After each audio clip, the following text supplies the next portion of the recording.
Wararkan hadda ka helina caasimadda Soomaaliya ee Muqdisho ayaa waxa ay soo warinayaan isla markaana xogtu ay tilmaamaysaa shakhsi lagu magacaabo Xaashi Cumar inuu hadda ku geeriyooday degmada Dharkeenle ee gobolka Banaadir. Xaashi Cumar ayaa la sheegay in qarax lagula eegtay laamiga degmada Dharkeenle ee gobolka Banaadir xilli oo marayay isla markaana uu watay gaari loo yaqaan Baraado.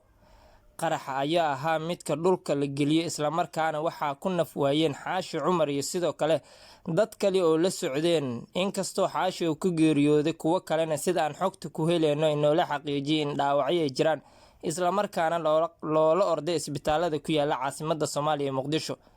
Maalmihii dambe magaalada Muqdisho waxay noqonaysay mid saaxiib u ah dilalka, dhaca, kufsiga iyo sidoo kale dhimashooyinka isdaba joogga ah.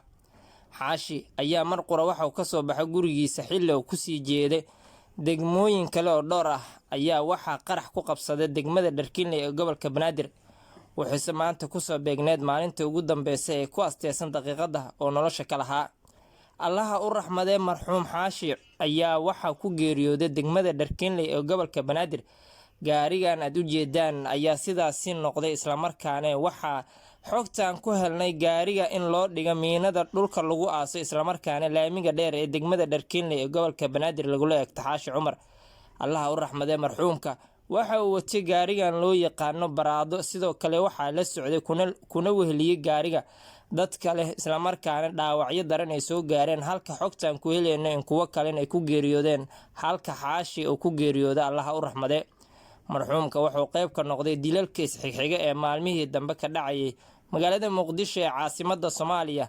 Ayaa wehel iyo saaxiib waxay u noqotay dhac joogto ah iyo dilal, dhimashooyin isdaba socda iyo sidoo kale qaraxyo maalmihii dambe ku soo badanaya caasimadda Soomaaliya ee Muqdisho.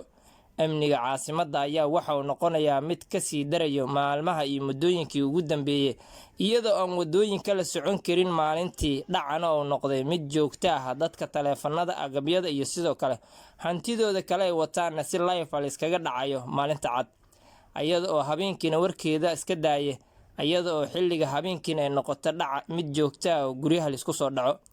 Qaraxyadu waxay noqonayaan kuwo isdaba joog ah sida hadda aad u jeedaan isla markaana aad ka daawanaysaan muuqaalka. Xaashi ayaa ku geeriyooday degmada Dharkeenle ee gobolka Banaadir. Marxuumka Allaha u raxmadee.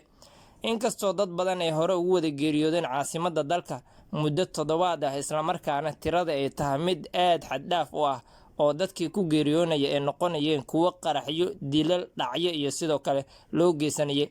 Shalay ayay ahayd degmada Dharkeenle ee gobolka Banaadir markii macallin jaamacadeed oo sidoo kale bare iyo barbaariye ka ahaa iskuulo dhowr iyo jaamacado dhowr lagu dilay suuqyaraha degmada Dharkeenle ee gobolka Banaadir, kaasi oo kooxo hubeysan oo tuuga ah waxay u geysteen dhac xilli muran oo dhex maray macallinka iyo tuugada. Ugu dambeynna waxay ka qaateen taleefanada iyo agabyadii kale oo wate.